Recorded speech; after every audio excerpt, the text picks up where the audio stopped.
Can you translate what you just said? Please translate.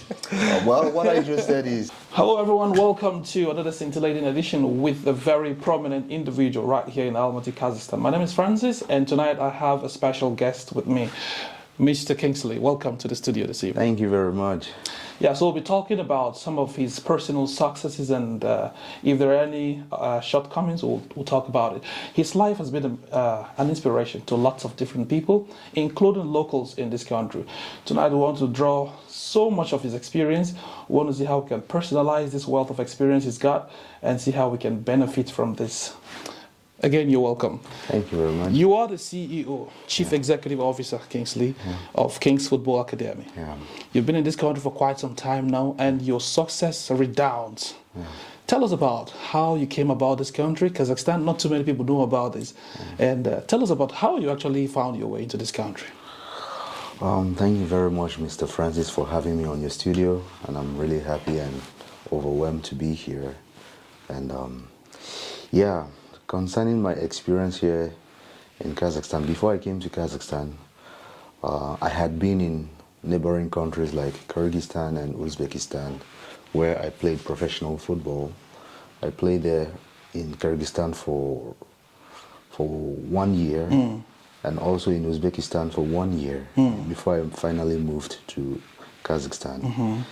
So my lifetime experience in those neighboring countries were nice, and well, I played quality football there, but why I left those places was because of the low income earnings in that country. That was why I came to Kazakhstan.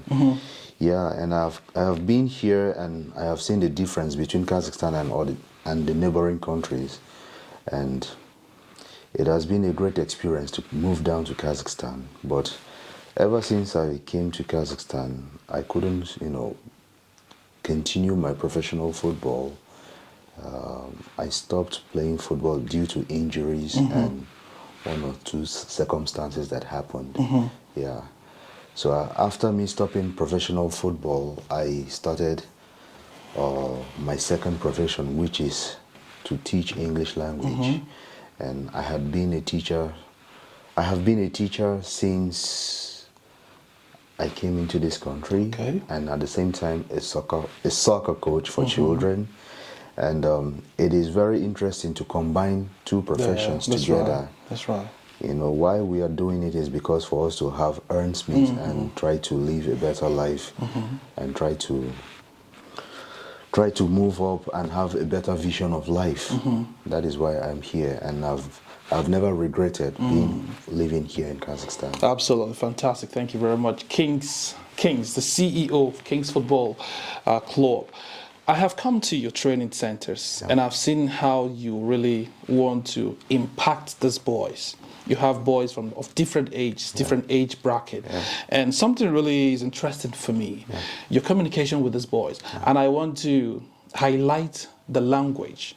You have a good command of Russian. How important is learning the local language in a foreign country?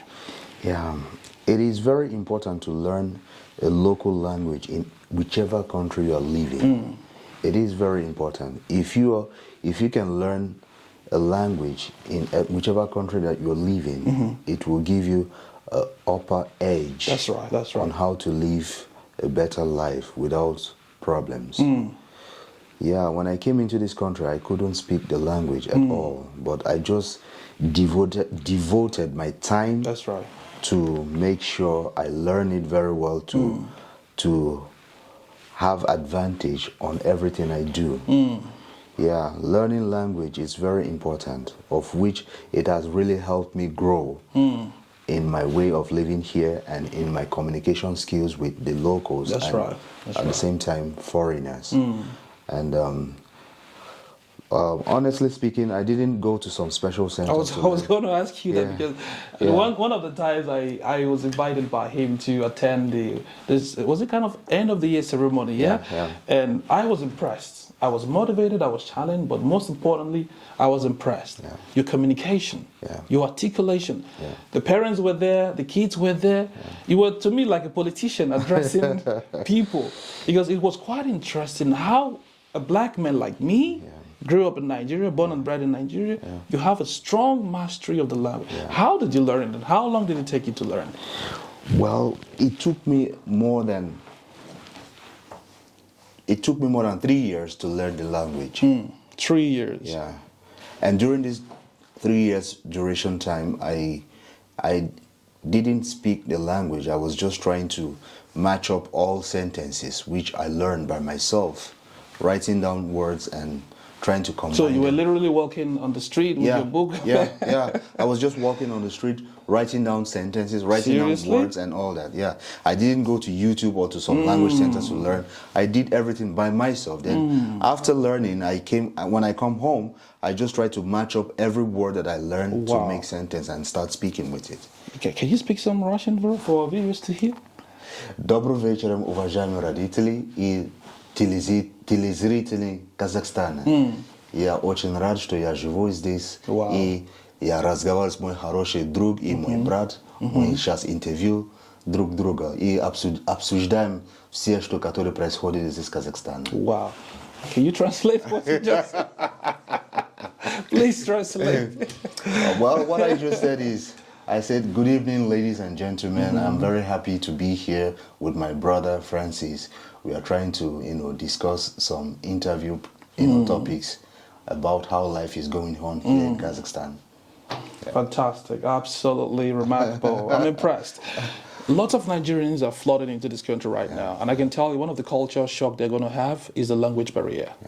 What do you have to say to them? Because they need to survive. They need to make money. They need to send people back home money. How can they bridge this gap?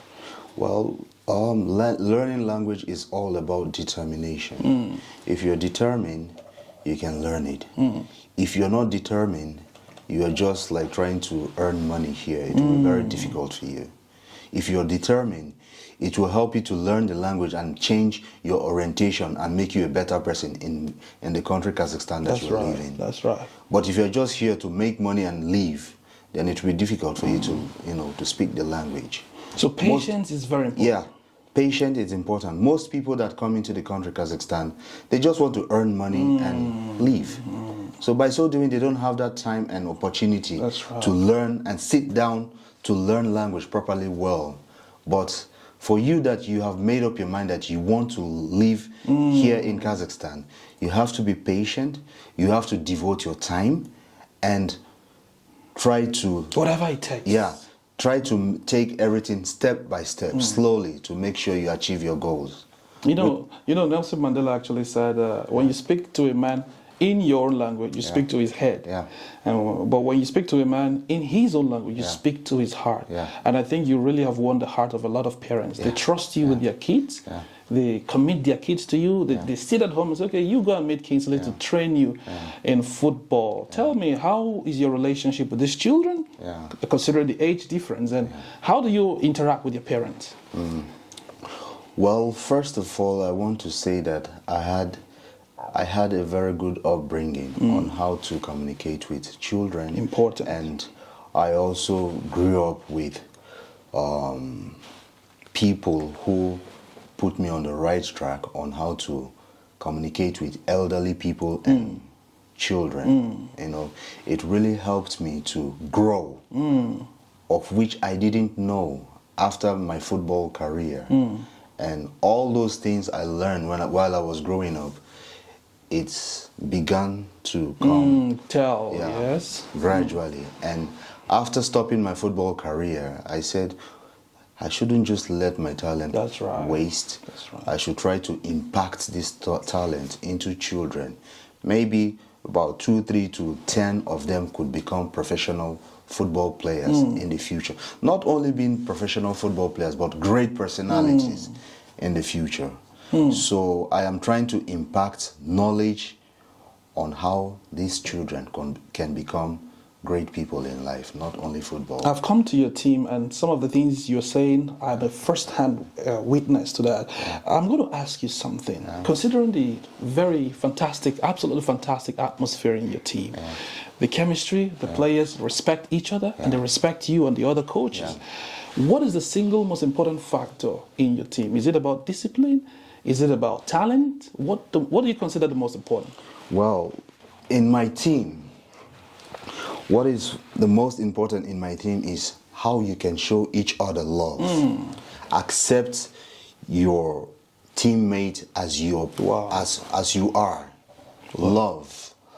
Love is a strong bond that can unite people together. So love, respect, and discipline. That's right. That's right. If you as a coach, if you have this and you can bring or you can teach children how to be disciplined and how to love each other and how to respect each other, the growth of your team will be strong, and the understanding of football and everything about life in general will be really, really respected, not only in the football team, but everywhere. On and off the pitch. Everywhere. They will see themselves as brothers, not only friends. That's right. So when parents come to my team and they see this, they are very, very happy to just free and give their children to me to take care of. That's right. I am a coach, a father figure, and at the same time a nanny. And a babysitter. Yeah, like a babysitter, yeah. You know, we are Africans, basically, and our form of discipline, you talked about discipline, our form of discipline is different. Yeah.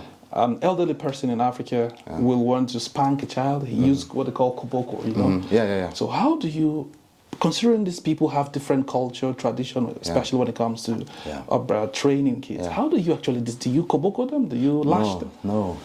You know, we are in the modern day generation now.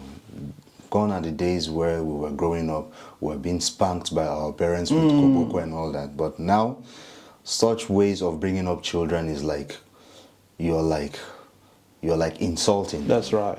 It's an abuse, actually. Yeah.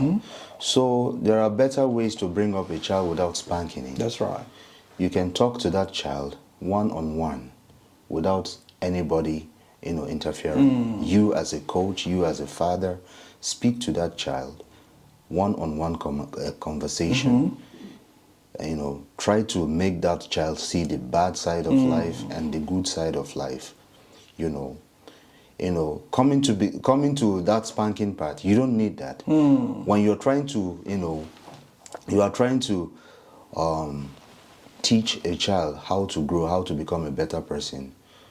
The first step is by talking, having a dialogue with that child. That's right. Having a dialogue with that child. Then during the process, when the football or everything, or during the process where the action is going on, you need to raise your voice in position of koboko or spanking a child. Okay. When you are raising your voice, it's making that child to understand that something that he's doing is not right. That's right. That's right. It is like trying to put him on the right track. So instead of koboko, you can change the tone of your voice. Yeah, you will raise your voice, the tone of your voice to be loud. And at the same time, while raising your voice, try to make that child understand where he's doing right and doing. That's right. Not unnecessarily shouting. Yeah, just shout. No, you just let that. You just have to let him know when he's doing good. You just have to use some warm words of encouragement, and for that child to feel confident that he or she is doing right. Yeah. Kingsley, when I visited your team the last time, I lost count. I literally lost count of how many boys you have. You're doing very well. I mean, I can consider you a very successful person. Now we know your glory. Let's learn a little bit about your story. Was there any time in the process of raising these boys, starting, continuing, and now we're here? Was there any time you felt like giving up? Yeah, I felt like giving up because it is not easy to bring up children of different character and behavior together, to unite them together as one team. It's very difficult. And the time I wanted to give up was because of lack of understanding between me and the children. I was trying to... You and the children, or you and the parent? Me and the children, and sometimes me and the parents. Okay. Yeah. It is very difficult for someone who has a black culture and upbringing, trying to impact what he wants to white children, it is not easy at all. It is difficult. Absolutely. Yeah. Absolutely. But with determination and confidence and targets that you have, that you want to achieve a common goal from these children, you just have to be patient and, exhibit all that you want to the children. It is not easy. At all. Not in, I mean, a man of your status, a man with this kind of achievement, it was never going to be easy. One last question before we call it a day, because I know you have busy schedules. Hopefully we'll be able to reconvene together with him so he can expatiate more on his success story and some of the glories he now enjoys. One last question. Lots of Nigerians are in this country right now. We're still expecting more. Maybe some of them are going to say, okay, I'm not cut out for teaching. I'm not cut out for construction work. And I think this is the most important. Can you share some of the tips? Maybe someone is aspiring to become a coach like you, want to raise boys. Some of the tips that can enable them become successful in this. Well, there are so many people that can become great coaches. For you to become a great coach, you just need tolerance and patience. If you have these two things, you can become one of them. But if you are impatient and you don't have tolerance and you don't have discipline, then it will be very tolerance, because the boys sometimes are going to push you to the wall. Yes. Children of new generation. That's right. Yeah, they will push you to do or say things that you don't want to. That's right. Yeah, it is not easy, but if you have tolerance, then it's the same job as a teacher in schools. You just have to be patient and accept some things that you don't need to. When you can do that, you can become a great coach. You can learn so many things from the children. That's right. Of which you yourself, you don't know. You can learn so many things as a foreigner for you that your culture and upbringing is different from the way from theirs. So you can learn so many things from them. Ever since I've been a coach till now, I have learned so many things. Even I'm still learning till date. It's an ever learning process. I'm still learning, and I'm very grateful for the kind of job that I'm doing. That's right. And it is improving my life on how I communicate, not only with children, but to everyone. That's right. Yeah, I can fit into different age of communication with different people, of which I have really learned. I learned all this during my time being here in Kazakhstan. Fantastic. I wish this session can continue, but unfortunately we don't have time for more. You've been listening to Kings Ahamefuna, right? Ikemefuna Kings. And he is the CEO, he is the main coach of Kingsley Football Academy. He's been in this country for quite a while, and I can tell you every word that falls from his mouth, you need to take note of that. So if you have any personal question for him, maybe you want to benefit more from his wealth of wisdom, please do well to reach out to him. His number will be displayed on the screen shortly after. I think this is all we have time for.